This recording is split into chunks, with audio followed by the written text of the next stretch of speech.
السلام عليكم، معاكم هسه اشترك في لعبة جديدة وحلقة جديدة ان شاء الله تكون سلسلة جديدة، لعبة بي سي بيلدينج سيميليتر. اللعبة هذه من زمان مستني، لا احكي لكم من متى وانا مستني اللعبة.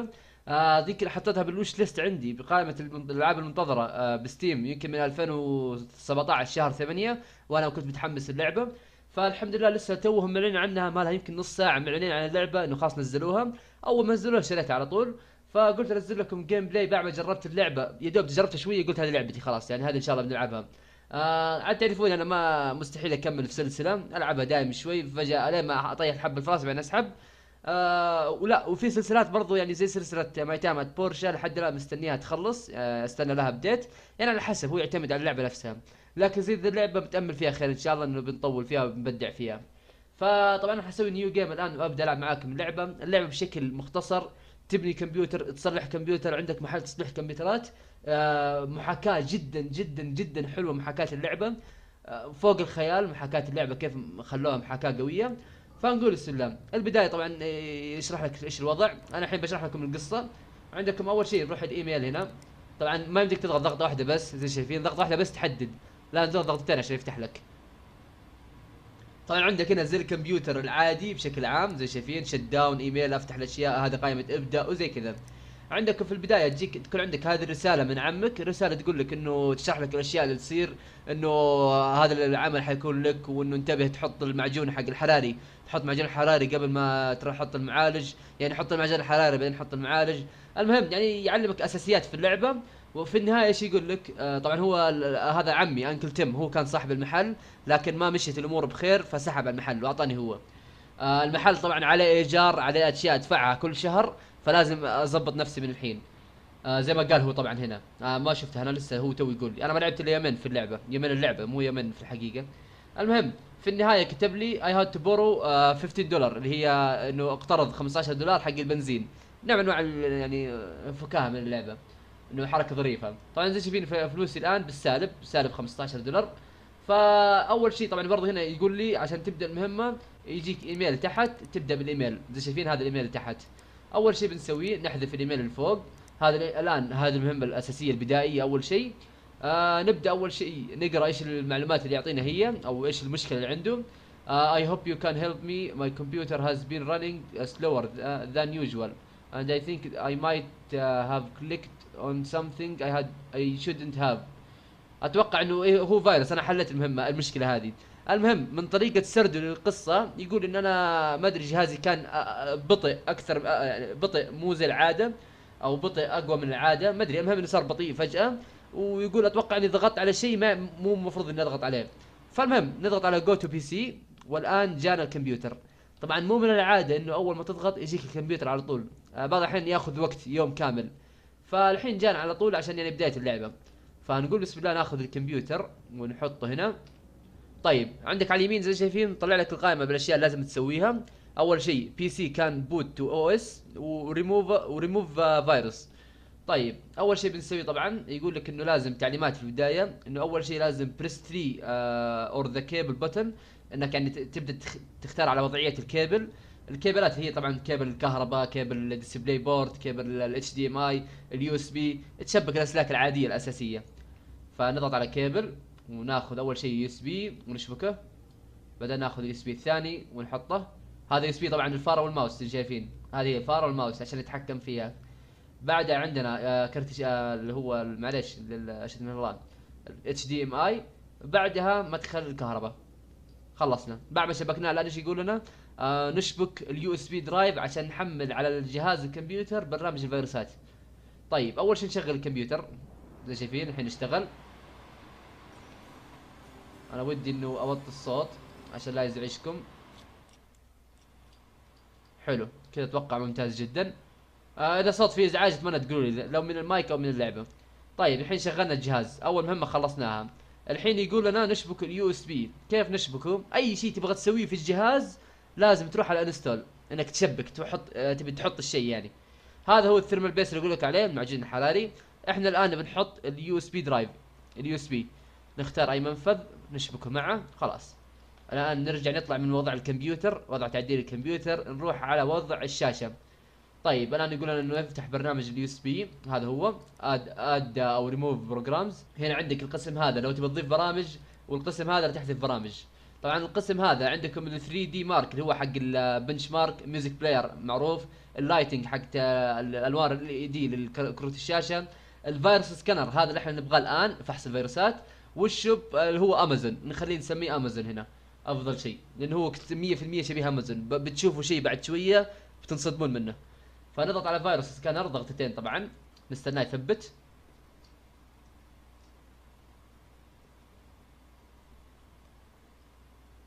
طبعا بعد ما خلص التثبيت الموضوع مو بس خلاص خلص التثبيت تبدا تشغل البرنامج، لا يقول لك سوي ريستارت عشان يكون افضل. فنستنى يسوي ريستارت. الان سوى. بعد ما سوى زي شايفين طلعنا الايقونه هذه هي، نفتحها ونضغط على ستارت سكانينج يدور لي يشوف لي الفيروسات، ونضغط كلين فلاير كلين فايلز وخلصنا. الحين الجهاز 100%. نطفيه طبعا من هنا، ما ينفع نفصل الفيش على طول، ونفصل الاسلاك الباقيه. طبعا الريموف اسهل من انك توصل، بس علق على هذا وعلق على هنا خلاص امورك بخير. لا لا انتبه، اسحب كلمتي عنه انه اسهل. خلصنا. بعد ما تخلص الان شيل الكمبيوتر وحطه عند المكان اللي هو اللي تستلم فيه الكمبيوترات وتحط فيه الكمبيوترات. خلصنا. طبعا اذا جاك كله اخضر خلاص، الان راح تستلم فلوسك. كيف تستلمها؟ تيجي هنا تلاقيها بالاخضر، اضغط كولكت، واخذنا على هذا الموضوع $100. طبعا المفروض هي تجينا 100 لكن راحت 15 حق البنزين حق عمي فراحت علينا. طيب نحذف الرسالة هذه رسالة شكر منه، نحذفها. الان نبدا نستنى شوية تجينا ايميلات. اوه بدأت تجي ما شاء الله. حلو، هذا عندنا الايميل الثاني الثالث. اتوقع في ايميل ثاني بعد يجي. لا خلاص يكتفي. طيب نبدا باول واحد نشوف ايش مشكلته. عندنا اول واحد ريبليس جرافيكس كارد وانستول شين، ما ادري شو الشين هذا، جي فورس جي تي اكس 970 جيمر اور بيتر. يبغى كرت، يبغانا نبدل كرت الشاشه بكرت شاشه يكون من موديل 970 او اعلى. حلو. احنا بنشوف ايش اعلى من 970، اول شيء بنشوف فيه 970 اصلا ولا في اعلى، وكم اسعارهم. والله ما ادري كم اسعارهم. طبعا 1050 اعلى. في 960، لا هو قال 970 واعلى. هنا 960 960، هنا 1050. هذا في 970 هنا. هنا في 970. دقيقة. اما ال 1050 ارخص من مسوين زي الواقع زي الحقيقة. حلو حلو حلو. وهنا بعد يمديك تكتب ترى، تبحث اتوقع. اي والله يمديك. طيب احنا بنشوف خلاص بناخذ 1050. اشوف انه حلو. ناخذ ارخص 1050 لانه هو ما حدد لي، فحناخذ ارخص شيء. بس ما حيكون هذا، حيكون هذا ارخص شيء. حلو. هذا حلو. هذا بعد مروحته كويسة. او ناخذ التي اي. لا خلاص خلاص هو ما حدد لي. دقيقة انا قاعد بقول باخذ هو $120 ما عندي. خلاص كنسل بس اهم شيء اخذنا الكمبيوتر، ناخذ الكمبيوتر خليه يوصلنا. طيب هنا يشرح لي انه يقول لي روح الشوب عشان تشتري قطع. نروح نشوف البعد هذا خلاص طلبناه الحين. مكتوب ان ترانزيت يعني انه نستنى لين يوصلنا يعني في الطريق. عندنا هنا مور سبيس اون ماي كمبيوتر. هنا يقول لك حلو، هذه مهمة جدا رهيبة. يقول يبي جهاز يبي يسوي يبغانا نركب له هارد ديسك يكون للباك اب. سعته 500 جيجا اتش دي دي. طبعا اعطاني هنا نوع الهارد ديسك اللي يبغاني يركبه، فنضغط على اكسبت ونستناه يوصلنا. خلينا نشوف ايش نوع الهارد ديسك. اي زد ستور 500 جيجا بايت ساتا سرعته 3.0. طيب نروح الشوب، نروح عند قسم الستورج. لا نرجع ورا. نبي 500 جيجا اللي هي هذه. ايوه هذا نبغاه بالضبط. كم سعره؟ 50. حلو. نسوي اد تو كارت، نسوي فيو كارت. ايوه نجي الان عند افضل حركه عجبتني واحلى حركه اللي من جد ذهلتني باللعبه. هذه الحركه، وانا لسه دوي بادئ في اللعبه لسه ما تعمقت. انا وصلت عند هذه الحركه قلت لازم اصور حلقه او اسجل حلقه. عندكم الحركه هذه مسوين زي امازون زي ما قلت لكم، انه كيف تبغى متى توصل لك. تبغاها من 3 الى 5 ايام وركينج دايز يعني ايام عمل، او تبي تدفع $30 وتوصل لك اليوم الثاني، او تبغى تدفع $100 توصل لك الان نفس اللحظه. او نفس اليوم معليش. فانا ما حختار هذه ولا حختار هذه، حختارها انه نكست داي ديليفري، احتاجها الان يعني. فمو احتاج الان، قصدي احتاج اليوم الثاني لانه الكمبيوتر كذا كذا بيوصل اليوم الثاني. فحندفع $80 ونسوي باي ناو. خلاص يور اوردر ويل ارايف تومورو. طيب نكمل الان. وطلبنا اخذنا الكمبيوتر هذا، نشوف الكمبيوتر اللي هنا. هذا الكمبيوتر عاد لسه، هذا هنا انا وقفت هنا اتوقع ما حليتها، خلينا نشوفها. حلو. هذه المهمة حلوة. عندنا الجهاز حقي يقول كان او من يوم ما شراه ما كان يهتم فيه زي الناس، فالجهاز صار مغبر وبرضه عليه فيروسات. حنسوي كلين اوت داست، ننظف الغبار ونشيل منه الفيروسات. حلوين. الان بعد ما طلبنا ذا كله، بوريكم الان ايش الخطوه اللي نسويها لما نستنى اليوم الثاني. دقيقه خليني اوريكم اول شيء الخطوه بعدين بوريكم. عندكم الان هنا يقول لك الايام ايش حيصير عندك كل يوم، اليوم اللي بعده، اليوم اللي بعده زي كذا. يعني عندكم بكره اللي هو اللي اتوقع الاثنين او الثلوث، معلش الثلوث عندنا هذه الاشياء كلها. عندنا كم 3 كمبيوترات، وعندنا شحنه بتوصل لنا. يوم 10 عندنا اتوقع ايش اليوتيليتي بيل، ما ادري والله ذي ايش هي. هذا اتوقع فاتوره شيء لكن شيء ما اعرف. وهنا عندنا اليوم 25 الايجار اللي هو $500 يخرب بيتهم، لكن عشان نقدر نجمعها. فيمدينا نسوي اند داي وينتهي اليوم، يجي اليوم اللي بعده وخلاص اسرع. هذا اللي بسويه. لكن قبلها ابى اوريكم حلاوه اللعبه. عندك طبعا هنا هذه الاشياء لسه بتطورها لما توصل ليفل 3، وهنا ليفل 8، وهنا لسه ليفل 6. يصير يمديك هنا طبعا هذا ستورج تفتحه، تخزن فيه اشياء على حسب ما قريت من اسمه. هنا اتوقع يمديك محل يمديك تشتغل فيه، لانه بعدين يصير البرامج تاخذ وقت حقيقي يعني في الواقعي. فيصير تشتغل على كمبيوترين، كمبيوتر هنا وكمبيوتر هنا تحطه تشتغل عليهم. ويمديك بعدين تطور وتشتغل على كمبيوتر ثالث هناك، فشيء حلو. فالان ايش بنسوي؟ بنروح نسوي اند داي. والان جينا اليوم الثاني. طيب يو هاف نيو بارت هاف ارايفد. طيب نضغط على كونتينيو. وهذا الكمبيوتر اللي القطعه اللي وصلتنا خليه على جنب. نبدا بالترتيب. نبغى نبدا اول شيء بالسكان اللي هو طيب هذا نبدا فيه اول واحد ناخذه. هذا عندنا فيه غبار ويبي نشيل الفيروسات اللي على الجهاز. طيب الغبار ما علينا من التعليمات، نمشي مع بعض، انا قد سويت هذه. نروح اول شيء عند انستول، ونختار على الكومبريسد الاير اللي هو الهواء المضغوط. فنبدا ننظف زي كذا. هذه هي طريقه تنظيف، شوي صعبه لكن رهيبه يعني حلوه. نظفنا هنا تقريبا شبه كله. ولا لسه لازم نفتحها كمان من جوا ننظف. يعني هنا ولا شيء، هنا بس الخارجي. نلف من هنا ننظف الجهه هذه، ننظف لين يجينا اخضر انه خلاص نظف. حلو خلصنا من الباور سبلاي. الان نسوي ريموف، نفتح الغطاء. طبعا نفس نظام كار ميكانيك سيميليتر، نظام الغطاء، فشيء جدا حلو. طيب هنا عندنا كم شيء يبغانا تنظيف. كرت الشاشة يبغانا تنظيف. وهنا عندنا البي سي اي اكسبريس سلوت، هذه اللي هي محل ما تدخل البي سي اي اللي تفكها.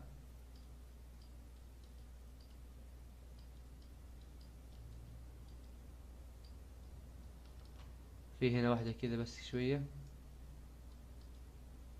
حلو. او لسه باقي في شيء، كم شغلة ما تنظف. اوه الفوق هذا. لا والله هذا مسويه. ايش السالفة؟ لا يكون من تحت. اوكي اكتشفت اني منظفها لكن ما كنت شايفها العلامة.